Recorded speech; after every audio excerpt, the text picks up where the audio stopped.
Julian pressed the rusted key into Gracie's palm with a smirk that said he'd already won. He and Pierce laughed right there in the lawyer's office, loud enough to echo off the mahogany walls, certain they'd tricked their sister into taking the trash while they split the treasure. The mansion was theirs. The money was theirs. Gracie got a sagging tool shed full of cobwebs and rot. But they didn't know about the glitch in the walls. While they tore through velvet curtains upstairs, Gracie found high-grade copper pipes hidden behind a false wall, pipes that didn't lead to the mansion's plumbing, but dove straight down into the earth. They were pumping life into a secret that had been breathing in the dark for 80 years. By the time the vultures realized their mistake, it was already too late. They had signed the papers. They had waived the rights. The worthless daughter held the keys to a kingdom they had legally thrown away. What exactly was waiting at the end of those pipes? The air inside the mahogany-lined office was so cold it felt brittle. It was the kind of artificial chill that only comes from expensive air conditioning and even colder hearts. Gracie sat at the far end of the long table, her hands resting protectively in her lap. She wore the same faded cardigan she'd used to comfort her father during his final days, a stark contrast to the sharp, tailored suits her brothers, Julian and Pierce, were currently preening in. They hadn't even waited for the lawyer to finish his opening remarks before they started whispering about the flip potential of the historic family estate. To them, the house wasn't a home, it was a line item on a balance sheet. The lawyer cleared his throat, the sound like dry leaves skittering across a grave. He adjusted his glasses and began to read the sting that would change everything. The words hit Gracie like a physical blow. Julian and Pierce were to inherit the main mansion, the liquid investment accounts, and the entirety of the father's business holdings. They were the successors, the ones deemed fit to carry on the family's public-facing prestige. And then came the leftovers. The lawyer paused, looking at Gracie with a flick of pity that stung worse than the betrayal itself. Gracie was left with the peripheral structure and its contents. The peripheral structure? Julian asked, a smirk playing on his lips. You mean the tool shed? The one by the creek that's practically held together by termite prayers? The lawyer nodded. That is correct. The shed and everything currently housed within its footprint. Julian let out a sharp, mocking bark of laughter. Well, Gracie, at least you'll have a place to store your gardening gloves. It's a perfect fit for the family underdog. You always did prefer the dirt to the drawing room. Pierce didn't even look up from his phone, already texting a developer about the acreage. The meeting was over in their minds. They had the gold, the stone, and the glory. Gracie had a rusted key and a sagging structure that looked like it might collapse if the wind changed direction. When Gracie walked out onto the estate grounds, the mansion loomed over her like a judgmental giant. She walked past the manicured hedges and the marble fountains until the grass grew tall and the air smelled of damp pine. There it was. The shed was a gray, weather-beaten box sitting on the very edge of the property line. But as Gracie stepped onto the porch, the boards didn't creak. She touched the corner post and felt stone beneath the wood. The foundation wasn't just sturdy, it was over-engineered. She unlocked the door, the heavy iron key turning with a smooth, silent precision that didn't match the exterior's decay. Inside, the dust motes danced in the light, but the air didn't smell like rot. It smelled like oil, old metal, and something else, something deep and metallic. As she began to move the old crates, she realized the shed was hiding a structural secret.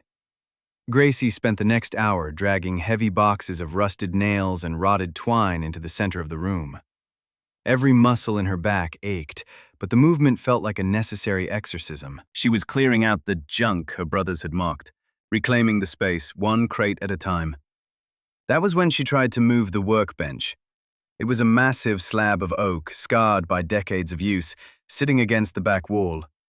She gripped the edge and pulled, but it didn't budge an inch. It wasn't just heavy, it was bolted directly into the concrete floor, with industrial-sized steel anchors. Confused, Gracie knelt in the dust. She ran her fingers along the seam where the wood met the wall. This shed was supposed to be a temporary structure, a place for shovels and potting soil. As she leaned in closer, she felt a strange sensation. The air near the floor was cool, but the back wall was radiating a subtle, rhythmic warmth. It was faint, like a heartbeat felt through a thick blanket. She reached behind the workbench, her fingers snagging on a loose flap of rotted plywood. She gave it a sharp tug. The wood splintered, revealing a hidden cavity. Gracie's breath hitched. Tucked inside the wall wasn't a nest of mice or old insulation. Instead, her flashlight beam reflected off the polished, unmistakable orange glow of high-grade copper. These weren't standard residential pipes. They were thick, industrial-strength lines, at least 3 inches in diameter, vibrating with a low-frequency hum. She peeled back more of the plywood, her heart hammering against her ribs. The craftsmanship was breathtaking. The pipes were joined with silver solder, the kind used in high-pressure steam systems or professional breweries. They didn't lead toward the ceiling or out toward the mansion. Instead, they dove straight down through the foundation, disappearing into the solid bedrock beneath the shed. Just then, the heavy shadow of a man blocked the doorway. Gracie jumped, her heart leaping into her throat. Julian was standing there, his expensive silk tie loosened, a cruel smirk plastered on his face. Behind him, 2 men in yellow hard hats were unloading a set of bright orange steaks from a flatbed truck. "Still playing in the dirt, Gracie?" Julian asked, his voice dripping with condescension. "I hope you're making progress. I just spoke with the developer. We're putting the new infinity pool right here. The demolition crew arrives tomorrow morning at 8. If your inheritance isn't out by then, it's going in the dumpster with the rest of the scrap wood." "Tomorrow?" Gracie gasped, standing up and trying to block his view of the wall. "The lawyer said I had 48 hours. "I've decided to expedite the process," Julian shrugged, checking his gold watch. "Time is money, little sister, and this shed is worth exactly 0. Don't be too sentimental about it." He turned on his heel and walked away, his laughter echoing across the yard. Gracie felt a surge of panic, then a cold, hard resolve. She grabbed a heavy pipe wrench from the floor. She didn't have time to be a victim. She traced the copper line to the corner of the shed, where she found a single loose brick in the foundation. Behind it sat a pressure gauge, its needle hovering in the green zone, and a brass valve that felt warm to the touch. Whatever was being pumped through these pipes, it was still active. Therefore, Gracie knew she had to go beneath the surface before the bulldozers arrived. Gracie knelt on the cold concrete, her breath coming in ragged hitches. The sun was dipping below the horizon, casting long, skeletal shadows across the shed's interior. She had less than 14 hours before the bulldozers arrived to erase this place from the map. Her fingers scrambled across the floor, tracing the vibration of those mysterious copper pipes. They didn't just vanish into the ground, they seemed to anchor into a specific point near the back corner, beneath a heavy layer of discarded motor oil and decades of packed, oily dirt. She grabbed a rusted spade and began to dig. The earth was stubborn, a mixture of clay and gravel that fought every strike. But as she cleared the first few inches, her shovel struck something that didn't sound like stone. It was a dull, metallic, hollow thud. Gracie dropped to her knees, using her bare hands to claw away the remaining grime. Beneath the filth lay a heavy iron hatch, roughly 3 feet square, bolted into a reinforced concrete collar. It looked like the entrance to a fallout shelter, but the ornate scrollwork around the handle suggested something far more intentional and far older. The handle was cold, slick with oil, and frozen by years of disuse. Gracie braced her feet against the workbench and pulled with every ounce of strength she had left. For a moment, nothing happened. Then, with a groan of protesting metal that sounded like a scream, the hatch gave way. A rush of air escaped from the darkness below. It wasn't the foul, stagnant stench of a sewer or the rot of a basement. Instead, a thick, intoxicating aroma billowed upward. The scent of aged oak, vanilla, wood smoke, and damp, ancient earth. Gracie grabbed her high-lumen flashlight and shone the beam into the void. A rusted steel ladder descended into the blackness, its rungs bolted deep into a wall of perfectly laid red brick. She didn't hesitate. She swung her legs over the edge and began the climb down. As she descended, the temperature dropped significantly, settling into a constant, crisp chill. The walls around her weren't rough-hewn. They were masterfully crafted, arched in a classic Roman style that spoke of immense wealth and a desire for permanence. When her boots finally hit the floor, she realized she wasn't in a basement. She was standing in a massive, vaulted cistern that stretched out under the estate like a hidden cathedral. The copper pipes she had followed from the surface were bolted to the ceiling here, branching out into a sophisticated network of ventilation fans and cooling coils. The hum she had felt above was a literal heartbeat, a self-sustaining climate control system powered by the natural thermal gradient of the Earth. As she panned her light around the chamber, the scale of the discovery took her breath away. This wasn't a storage room for garden tools. Row after row of heavy wooden crates were stacked nearly to the ceiling, each one branded with a faded black stencil of a mountain peak. Between the crates sat massive glass carboys, protected by wicker casings, their contents shimmering like liquid amber in the light of her torch. The air was perfectly still, preserved in a crystalline silence that made her own heartbeat sound like a drum. She walked deeper into the vault, her footsteps echoing off the brickwork. The craftsmanship of the cistern was a stark contrast to the hollow, sterile renovations Julian was planning for the mansion above. This place was built to last forever, hidden away by a father who knew exactly which of his children would eventually have the heart to find it. But the true value of the room wasn't just the architecture, it was the liquid history stored inside. Gracie approached the nearest stack of crates, her hands trembling as she reached for a heavy iron pry bar resting on a nearby ledge. It was as if the tool had been left there specifically for this moment, waiting decades for a hand that cared enough to find it. She wedged the metal tip beneath the lid of the top crate and leaned back. The wood groaned, a dry, splintering sound that echoed through the vaulted chamber like a gunshot. As the lid popped free, a layer of fine sawdust spilled out, revealing the necks of several dozen glass bottles, each nestled in a protective sleeve of straw. She pulled one out, wiping away a century of dust with the sleeve of her cardigan. The label was pristine, a beautiful lithograph of a rustic cabin tucked into a pine forest. "Old Log Cabin Whiskey," it read. Below the name, the words "Bottled in Bond" were emblazoned in bold black ink. But it was the green paper tax stamp wrapped over the cork that made Gracie's heart stop.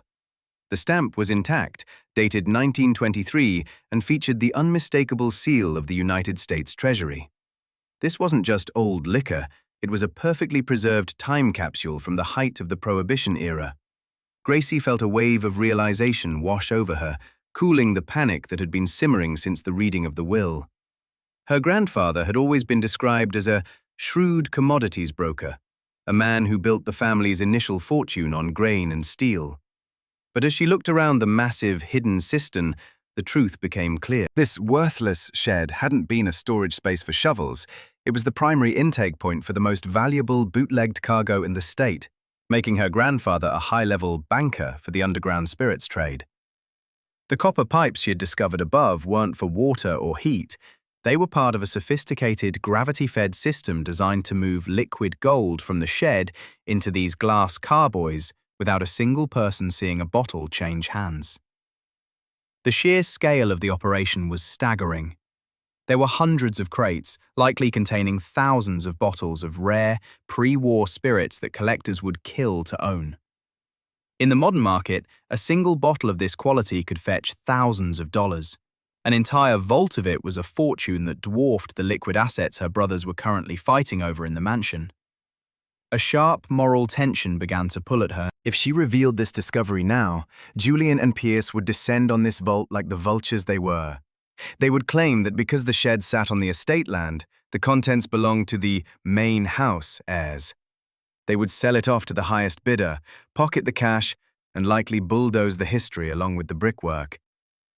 She could hear them upstairs, the muffled pop of a cheap champagne cork and their arrogant laughter filtering down through the vents. They were celebrating their victory while standing directly on top of the real legacy. She moved toward a small wooden desk tucked into a corner of the vault. Resting on the blotter was a copper sleeve containing a weathered leather ledger. Gracie opened it, her eyes scanning the elegant, handwritten script of her father. "For the one who stayed to look after the land," the first page read. "The house is a shell, but the roots are deep. Use this well." It was the final piece of the puzzle. Her father had known. Therefore, Gracie needed an expert she could trust before the vultures smelled the profit.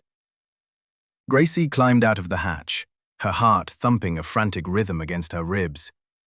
The dawn was beginning to bleed a pale, sickly grey across the horizon. She had no time for sentiment, and even less for fear.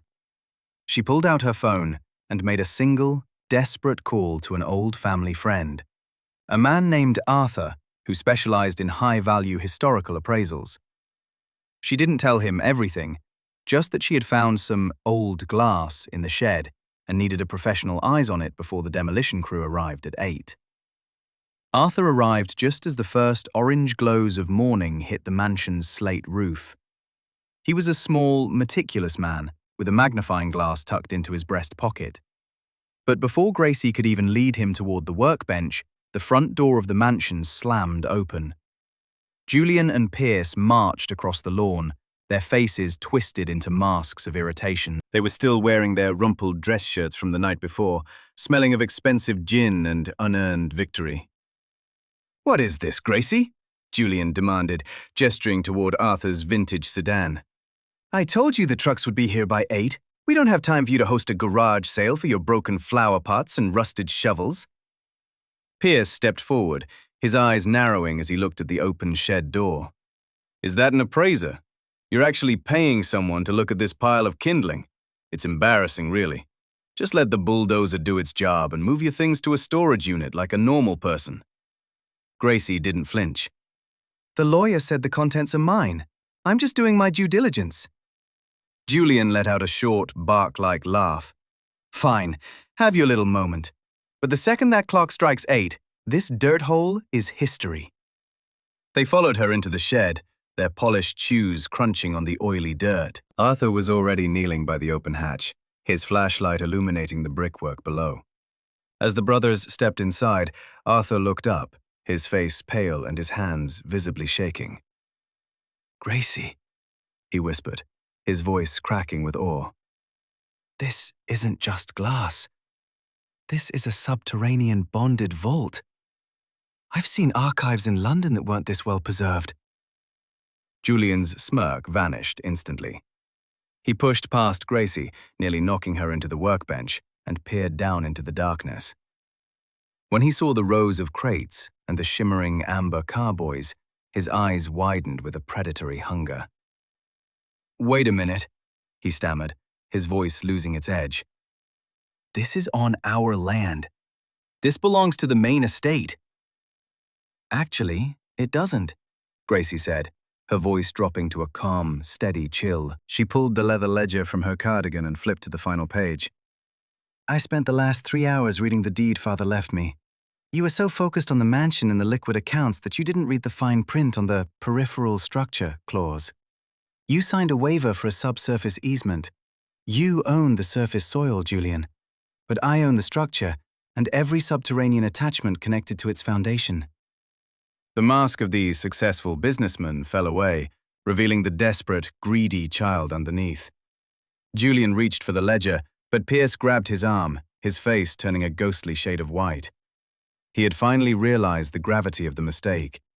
They had chased the gold paint, while Gracie had been handed the entire mine. The brothers were trapped by their own haste to sell.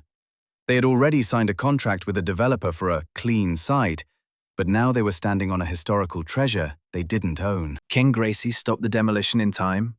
Therefore, the clock was ticking, and the bulldozers were already idling at the gate. The low, rhythmic growl of a diesel engine rumbled through the floorboards. Gracie looked out the shed's narrow window to see a massive yellow bulldozer tilting off its trailer. The driver, a man with a thick neck and a no-nonsense stare, began unchaining the steel tracks. Julian checked his watch, his face twisting into a mask of desperate malice. He knew his contract with the developer was contingent on a cleared lot by noon.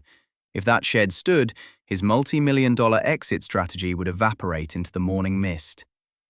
"Move the machine in!" Julian shouted, waving his arms at the operator. "I don't care about the basement or the pipes. Level the structure, now!" The operator looked at the sagging wooden walls and then at Gracie, who was standing firmly on the threshold. She didn't move. In her right hand, she held the leather ledger. In her left, a digital tablet displaying a signed injunction she'd filed electronically an hour ago. The copper pipes behind her seemed to hum in sympathy with her heartbeat. She felt the weight of the history beneath her feet, a century of secrets that her brothers were willing to crush for a quick payout. "You're trespassing on a protected subterranean easement," Gracie said, her voice amplified by the sudden silence as the operator cut the engine. "This isn't just a shed anymore, Julian. It's a registered historical intake site. I've already contacted the state archives and the local sheriff. If you touch one board of this building, you're not just destroying property, you're committing a felony against a deeded landmark." The developer, a tall man in a charcoal suit who had been watching from the driveway, stepped forward. He looked at the copper ledger, then at the frantic pulse in Julian's neck. He was a man who hated clouded titles more than he loved profit. He realized the brothers had sold him a legal nightmare wrapped in velvet. "The deal is off," the developer announced, his voice cold. "You lied about the encumbrances. My lawyers will be in touch regarding the breach of contract and the return of my earnest money." Julian let out a strangled cry as the developer walked away.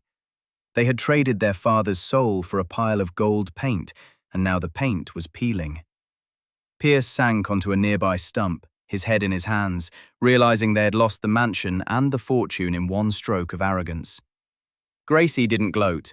She watched the bulldozer reload and the vultures retreat into the house they no longer truly owned. Over the next month, she worked with Arthur to catalogue the vault. The liquid gold was worth more than anyone imagined. A single bottle of the 1923 old log cabin fetched $20,000 at a private auction. With just a fraction of the collection, Gracie bought the mansion back from the bank after her brothers defaulted. She didn't move into the master suite, though. She turned the worthless shed into a private museum, keeping the copper pipes polished and the iron hatch open for those who valued the truth over the shine. Gracie stood in the quiet of the vault, the hum of the copper pipes the only sound in the room. She had been the underdog her whole life, but the trash her family discarded turned out to be the only thing that was real. Subscribe to see justice served in the next story.